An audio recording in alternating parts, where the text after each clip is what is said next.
Episode 4 of The Nevers. We're back after a crazy episode. We're going to be talking to Elizabeth Berrington, who is Lucy Best, and Rochelle Neal, who plays Bonfire Annie. Let's get into it.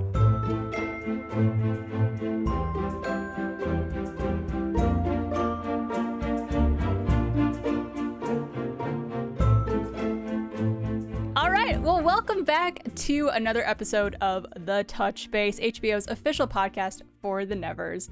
We're so excited to dive into this week's episode. Of course, we have so many questions, as we do every week. We're your hosts. I'm Barbara Dunkelman. I am Jessica Vasami. And today we're joined by our very good friend who you've seen before with us on episode 1 of The Touch Base. She's coming back for more, Kayla Milton. Hey guys, what is up? So much has happened since the last time I saw you. Oh, yeah. Oh my god. I'm going to say it up top. That was an action-packed 4 episodes. Yes. Yeah. To say the least. Yes. Yeah. The thing that I love that this show does is I feel like there's a lot of shows where you could predict when something crazy is about to happen, whether it's like the music cues or just like the way the story is going. The Nevers, they just like to blast you in the face with like all of these sudden moments where you're just taken aback in such a crazy way. I love it so much. 100%. And with this episode, I would love to just go scene by scene and talk about everything, but I don't know if we have the time to do it because every scene was super impactful to me. Yeah, I mean, let's get into it, right? Yeah, let's talk about some of the Where big do we moments. start? I know. There's much. I think the biggest thing we could start with, we got to see her ripple with the vision of it, Amalia's ripple. But when Amalia and Masson have that conversation that she kind of has a vision of, she gets to see like all of the animals on his wall and knows that she's talking to him, so she knows she goes alone to speak to him. You know, I can't help but think, like, did they both kind of know that the other one knew throughout that conversation? It was just such incredible building of tension and just kind of their eyes looking at each other. I'm like, I have a feeling Amalia somewhat knew. But then the scene after, she was just like, he confessed but not actually confessed. Like, he confessed without confessing, I think she said. I think so, yeah. Which is, and then it's like, I don't know, it's like, that whole scene was super intense. I liked all of everyone's individual interrogation scenes and how they went about. I think that was a really fun split up. I think my favorite was when Penance she was like, oh, well, can we switch? And she's like, you want to tail the assassin? And I was just like, I was like, I okay, think that would have been really cute to watch. That's what I'm saying.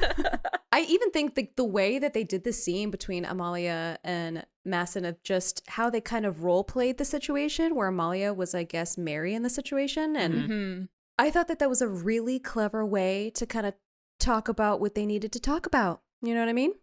Yeah, and implying that Mary is essentially a beacon in every sense of the word. You know, even her white dress is something that's so like clearly stand out, especially if the plan was to assassinate her, which would then cover that white dress in blood, and it would just be quite a statement.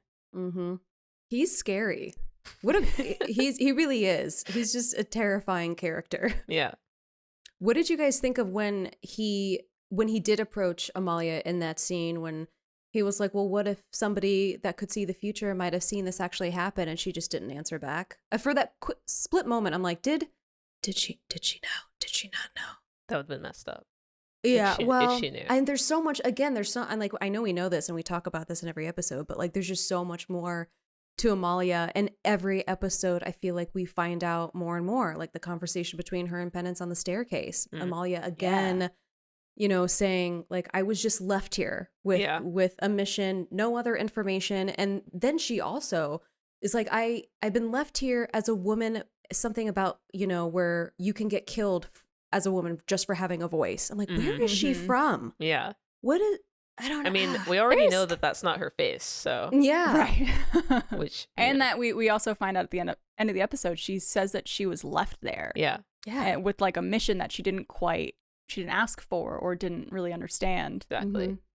So there's I feel like we could do a whole separate podcast on just Amalia at this point. No, because fully. she is such an interesting character, and there's so much to her that I want to figure out. Speaking of interesting characters, we have a new character that we haven't seen before, Nimble Jack. in the alleyway. I loved Nimble Jack. Yeah, when Nimble Jack parkoured through the alleyway, I was just like, okay, so that's the turn that I would want, because that seems very cool.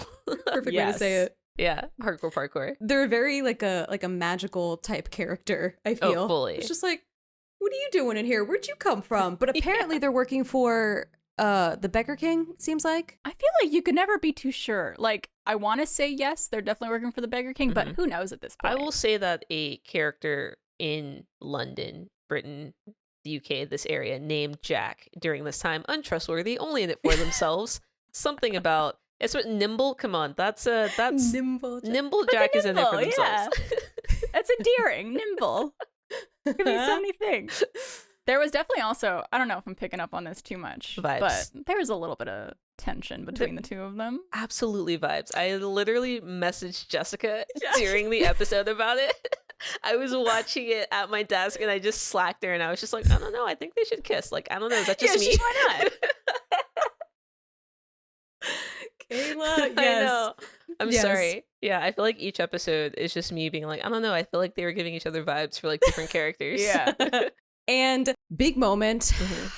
Malady was finally captured, but that moment at the detective station, police station, you want to call it, with Mundy, that was crazy. Gosh. Yes. Dang. And she's like, I'm worried about my reputation. Stop this talk. I'm like, Malady. Oh, poor baby. God, she's such a good actress. I know. She's such a great character. She's going to be the scariest villain I think I've seen in such a long time. The way fully.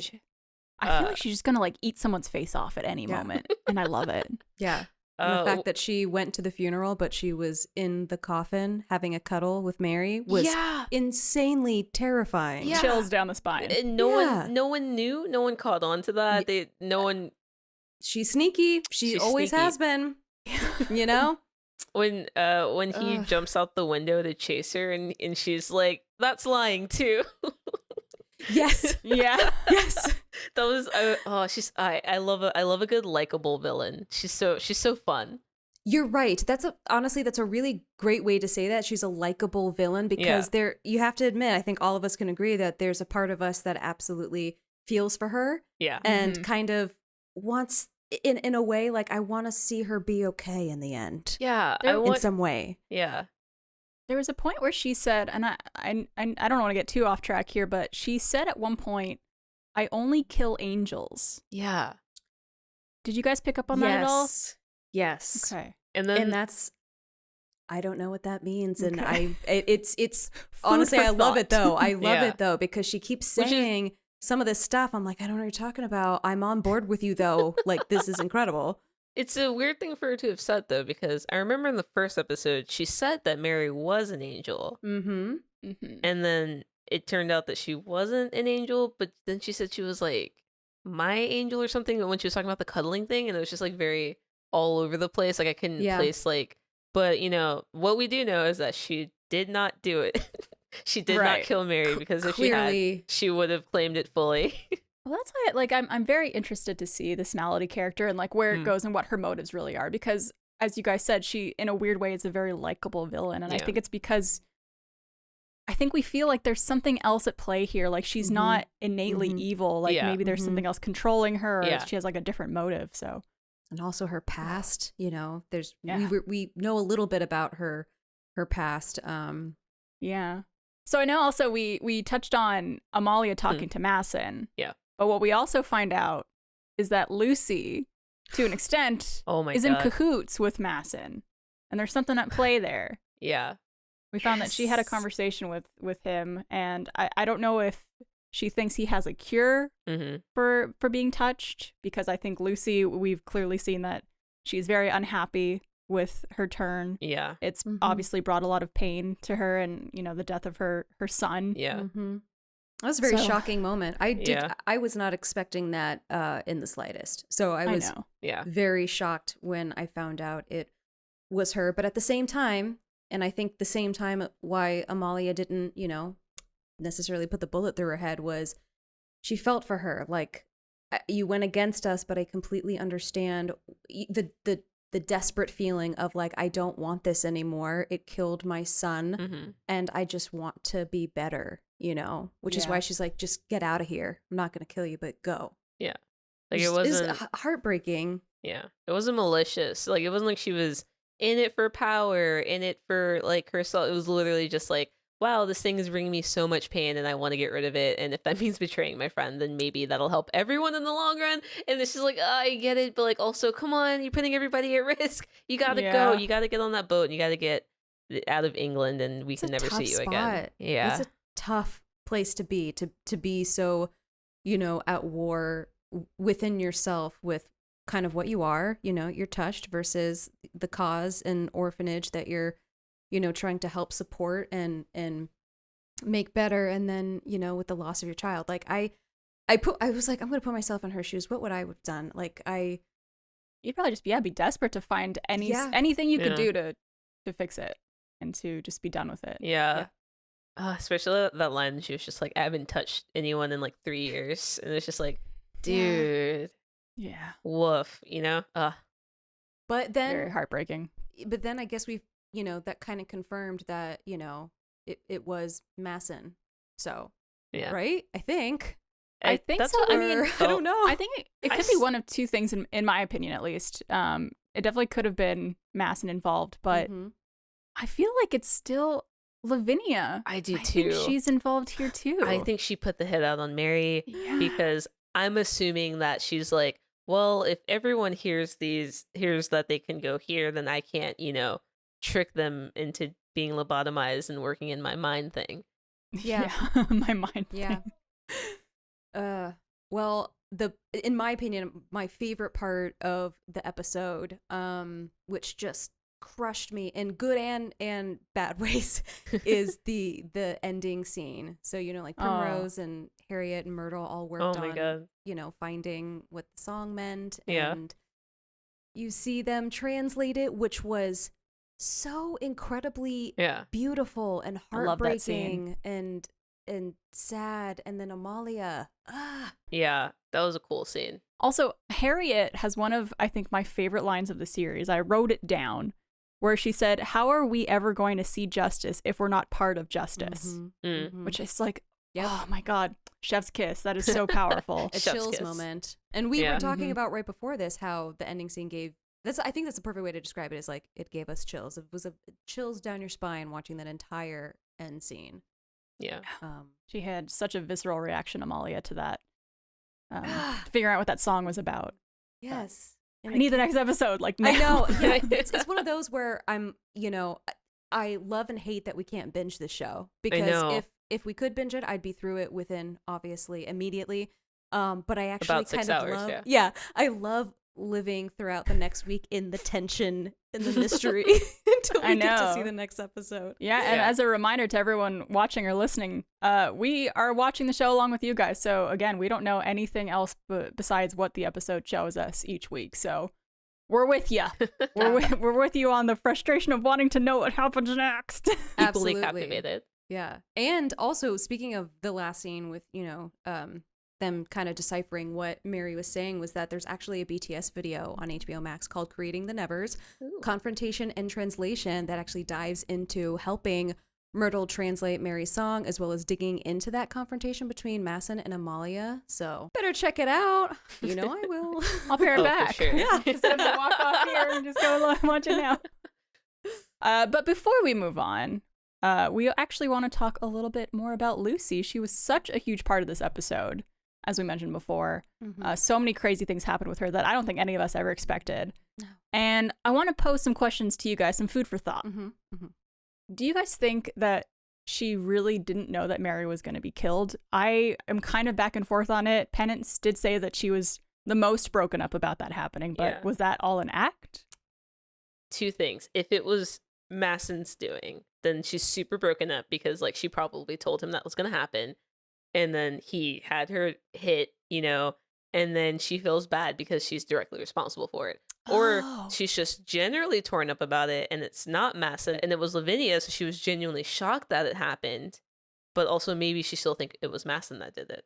Yeah, so she still feels guilty. Feels at fault, which is why she's so broken up. Yeah, that's a good point. I feel like she definitely feels at fault for it, whether she is or not. Yeah, I don't think she knew about it. I do think that she obviously feels guilty about working with Masson, like that whole conversation in the main room with Dr. Cousins and everybody that was in there.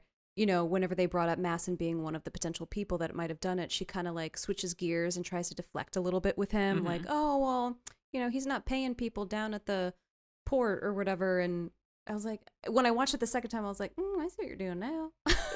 I'm trying to deflect. I see. Yeah. I don't know. Another thing that, you know, I thought of throughout the episode is that Lucy was the first woman to join the group, which is, you know, something that they mentioned. And now she's not going to be there anymore. How do you think this absence and betrayal is going to impact the rest of the people at the orphanage and the rest of, you know, the girls and everything like that? Yeah, I think it will be a pretty big impact. I kind of see her as like the mother of the orphanage in a way, like the one that everybody comes to just to kind of as comfort and just that takes care of them. I don't know. I'm curious to see how that's gonna work with everybody. I think they will be just as surprised as we were to find out that she was, you know, in on this. Yeah, absolutely. And then my last little food for thought, and Kayla, maybe you could touch on this one. So we know that she went to Masson to look for a cure for being touched. Do you think that she planned on telling anyone else at the orphanage, or was she just gonna keep this little tidbit of information to herself? I mean, I feel like if he let's play ourselves in the world where he did have a cure. I feel like if he was able to cure her, she would tell the people at the orphanage. But I also feel like maybe she feels like she feels like she might be the only one who feels more cursed by their touch than anyone else, because like as far as we know, everyone's having a pretty baller time except maybe Primrose and except maybe Primrose, who I remember in the previous episode, like she didn't like being paraded around as like take the picture with the large 10-year-old. Yeah, very like circus animal kind of feel to it. So I feel like maybe she would have shared it with like maybe her and Myrtle, but like I don't think anyone else seems that perturbed by their turns. So just to say, as far as we know so far, yeah. All right, well, we've talked a lot about Lucy this episode, and of course the other badass women, especially Bonfire Annie this episode, who was just amazing. Well, surprise, surprise, we actually have an interview with both Elizabeth Berrington, who plays Lucy, and Rochelle Neal, who plays Bonfire Annie. So we're going to kick it over to that right now. All right, everyone. We are joined today by the amazing Elizabeth Berrington, who plays Lucy Best, and Rochelle Neal, who plays Bonfire Annie. Hello, ladies. Welcome. Welcome. Hello. Hi. Well, it's so great to have you guys here. We've been loving the Nevers. We are just finishing up episode 4, which was incredible. You guys both have such insane moments this episode that we really want to get into with you guys. So let's kick things off. You both play such nuanced characters, such complicated women who aren't necessarily all good, but also aren't necessarily all bad. I want to kind of get into like what it's like playing these roles. And let's start with you, Elizabeth, if you don't mind. Well, yeah, it's so much fun. And I suppose what, you're given at the beginning of a gig like this, with Joss's script at the beginning of The Nevers, is that the writing is so superb, it's so brilliant that, you've got your own nuanced roles, but every single character that you're coming into contact with, there's just so much detail, and it's so rich that, it's very easy to make the discoveries that you need to do as an actor and a character. I mean, I knew in the beginning that my character was holding on to, a big sort of plot twist and a bit sort of secret, really.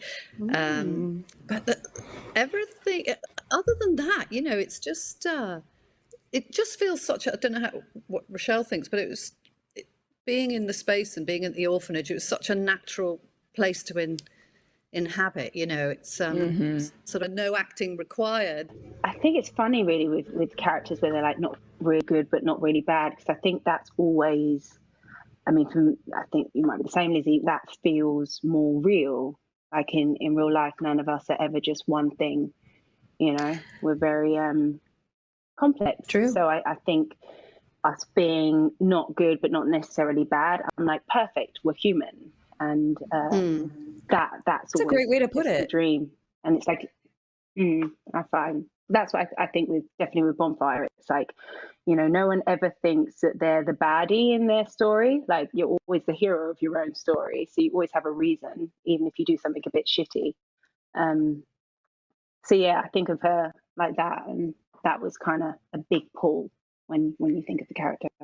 Another lovely thing about you know, working with scripts that are just so brilliant is that, you know, the female roles, like you said, they're so nuanced and in every sense from every character, and that very often what you can find is maybe, you know, the leading role in a particular movie or TV script, you know, her character is really rich and there's lots of detail, but as you go kind of further down the pecking order, you know, things just, well, it can become a little bit more mundane, or the script is just a lot more cerebral, you know, all of that detail isn't there. But that just wasn't the case with us. You know, there's just so much happening, and for all of the tiny and smaller parts that kind of flow in and out. Yeah, and again, it's just back to the writing, you know, it's just so superb. Yeah, no, absolutely. I think with the Nevers, no two characters are alike.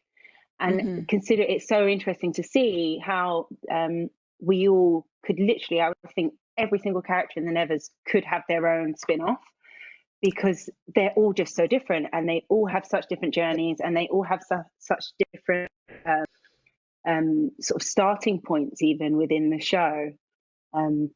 Yeah, it's very rare. It's rare that you get shows where normally, you know, you have your number one and your number two where you're like, okay, and everyone else is just there to facilitate their journey. Whereas in the Nevers, even though a lot of our characters still have so much more to show,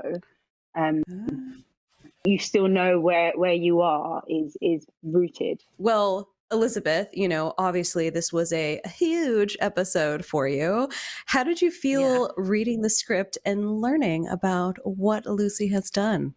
I felt a little bit dirty when I found out she was the snake in the grass, and that she wasn't all that she appeared. And I remember very distinctly, before we'd started filming, we had a really lovely meeting in the sort of offices in the sort of studio space where we are at Titan Studios, and all of the girls were together for the first time. There was lots of giggling, lots of chatting. It was really exciting. But I'd just been told that, Oh no, you know, and I, yeah, and that was another moment where kind of no acting required. So it was everybody was told that one of us was a spy, and I knew it was me. And at that point, the script, you know, we weren't up to those parts in the script, so nobody was reading that material. So I was lying to my. Oh, so you had the secret, like in the show, but also within like the production of the show. Yeah. But that is incredible. Really, yeah, and I felt sad as well because, yeah, I really, and I think that's what's interesting about Lucy's character. She's really conflicted between, you know, these, you know, she's finding us. She's in this orphanage. She's obviously there with a sort of dual purpose, but at the same time, she's falling in love with them, and she feels really wanted and cared for, and she knows that she has a direction, and that she's really useful to everyone, you know. So, but at the same time, she's being pulled. Yeah, so that was again fascinating, just absolutely gorgeous detail, you know. Well, also in terms of, you know, big moments in the show, we see Bonfire Annie essentially kind of switch sides, and it's really, I think, really interesting to get to see her carve out a place for herself in this orphanage amongst the touched, which before she was kind of fighting against, it seemed like. So Rochelle, I'm curious for you, how did it feel to play a character and get to see her potentially changing sides? Yeah, I kind of, it's funny, like when you play someone, I think every actor has like a different way of going about it, but I get quite like for when you're filming, like she is me, I am her. And I wasn't ready to join the orphanage. I kind of was a bit like, why am I here? So it's a bit of that like non-acting required. I was like, she's good. Like I'm having a whale of a time. I'm like torching the warehouse, and like she's getting her loot, like covered in jewels. I've got my fur. I'm good. Like, yeah, isn't that great though? A testament to just the most extraordinary writing and extraordinary writers. You know that you know what I mean. You just believe the journey, so it's so visceral. You know, yeah, you've got to be persuaded to take the next step. You know, Absolutely. it allows you to be incredibly in the moment. You know, Right. yeah. Yeah, no, very much so. You like it is funny because often as an actor you don't want to be that actor on set who's like, I don't think my character would do that, but it was hilarious because I think I genuinely thought that, and it was in the actual show. So it was like Joss was like, yeah, like exactly, like you're feeling exactly what you're supposed to be feeling in this moment, like, and I was like, oh shit, yeah. Oh, yeah. So Elizabeth, you know, as Amalia said herself, like the brooch that Penance made was kind of the only reason, you know, Lucy was caught. And so what was the significance of the brooch, and was it a symbol of affection for Penance and the other touched? Yeah, it's such a interesting little part of Lucy's story because don't know if you know, but for a period of sort of 50 years in the late sort of 1800s, there was a female gang that terrorized the streets of London, and they were called the Elephant Gang, and they were from the Elephant, which is kind of a mile and a half down the road from where I am now, and they were notorious as kind of pickpockets and, you know, sort of street theft and they were all female. They had this incredible reputation, but they would do stuff like go into you know, Selfridges department store like en masse, like locusts, and just sort of be robbing stuff and That's sticking incredible. it down. I didn't know this. You know, nobody'd seen anything like it. Yeah, you can Google it. There's loads of info there. Anyway, obviously Joss knows everything, knew all about that. So that's where she has come from. So in as much as there's honor amongst thieves, she's come from a world of kind of low life crime. She's had to survive. She knows how to look after herself. And I think for the very first time, she's encountered somebody like Penance who, you know, is reaching out to her and is not judging her. And I think she's given this token of this handmade piece of jewelry, this brooch that she wears.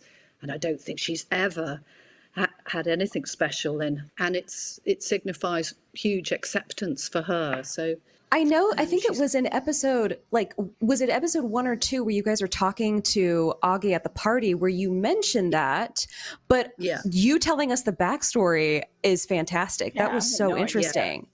Yeah, it's good stuff. It's good, proper old Victorian, you know, page turner, that one. Absolutely. Well, thank you for that insight. I'm going to have to Google that later as well. So final question for both of you. Lucy and Annie have turns that have been proved to be very useful in fights, of course, especially with everyone mentioning the coming war that's approaching. Which character from the show would you want to have as a backup in a fight, and why? And Rochelle, let's start with you. I'd say Dr. Horatio Cousins. Because I think fire for me, like I can kill, and it's not really much of a fight. And I would be nervous that if I had someone on the field with me, I'd accidentally burn them. Like, because how do you control it once it lands? You know, I don't know. Maybe I should think about that and practice with my fire. But yeah, so I'd need just someone to patch me up in case I got hurt. But in terms of the fight, like actually being in a fight, yeah, I'm good. That's a perfect answer. Yes. Yes, I would agree. That is not only the perfect answer, that is my answer. She's stolen my answer. She's read my notes. Yeah.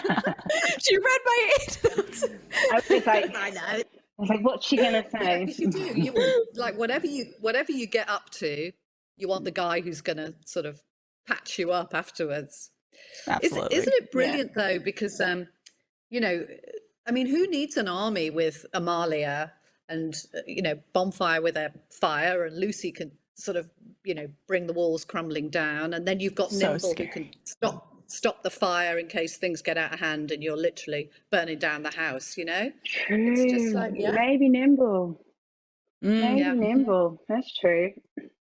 That's true. We just met Nimble too, and we're already Yes. so intrigued by them, and to see that interaction with Annie and Nimble we're ready for it. Yeah, I'm like, okay, what's going on? They're What's going on amazing. here? They're amazing. That's fun. That's a fun journey. Yeah. Do you guys have any kind of last, thoughts or remarks that you want to talk about regarding your characters, what's to come, without giving too much away? Of course. I think it's important to say as a final note, and I don't know how you feel like members of the audience and what Rochelle thinks, but still, women in the industry and for our audience, you've got to keep pinching ourselves, because there's still, this is very new to have so many women, and it's not to exclude the guys, because the guys are there with the most wonderful roles, and and there's plenty of them. They're getting to do everything they always do and more, but to have so many women from right at the top of the show to the sort of supporting roles further down, that's just hasn't been happening, so our audience are really going to be able to feel very nourished, I think, by sticking with the show and enjoying the story. I think it's great. Oh, absolutely. We were talking about with Laura and Anne that I feel like I could, speaking for myself and probably for Barb too, is just as a woman, like you're saying, feeling so desperate for these type of characters, and they're finally on screen, and it just feeds my soul is the best way to describe it.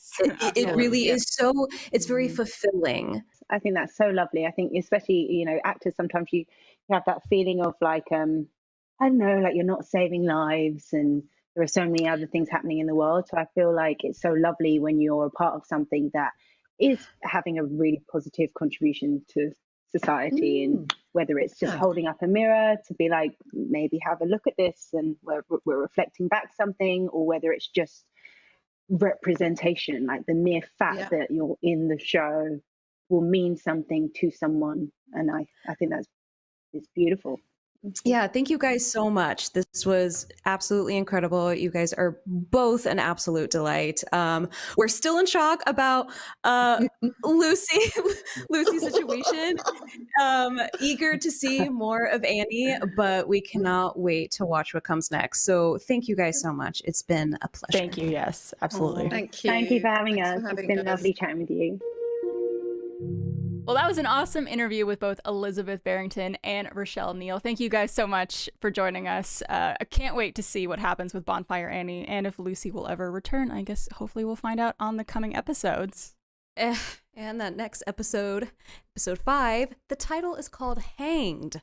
I'm so scared. Ladies, Oh boy. what does that make you think of? I don't know, but if anything happens to any of my favorite characters, I don't know what I'm going to do with myself. She'll riot. Likewise. I'll riot. 100%. Will not allow there with this. you. Yeah, I know. I will write directly to HBO Max a very strongly worded letter begging them to bring back that character. I mean, it's called Hanged. Yeah. So I'm assuming someone is going to be hanged, Yeah. Or if not multiple people. Hopefully Or- it's metaphorical or not really Yeah. literal in any way, but no, you're probably right, Barb. or maybe it's a flashback. Oh, maybe. Could be yeah. a flashback. Good Something call. maybe it's more Amalia Yeah. lore, perhaps. Ooh. Or perhaps everyone's just wicked hungover from a big party that they had. Who's to say? Maybe they to hung say? out, so it's Yeah. like we hanged. Well, They all learned the surf. So yeah, I mean, lingering questions that we have from this past episode, what is Amalia hiding? Who was behind the song's message? I know we all really want to know that one. Who is Nimble Jack, and what are they up to? And will we see Lucy again, even though Amalia told her to get out of here? All right, Jessica and Kayla, thank you for joining me today on The Touch Base, HBO's official podcast for the Nevers. And everyone at home, thank you so much for listening or watching. Make sure you tune in next week at the regular time and subscribe to the HBO YouTube channel, follow the Nevers on Instagram and Facebook, and leave a comment about your favorite moment from the 4th episode. And of course, stream the Nevers and the Touch Base on HBO Max. We'll see you next time.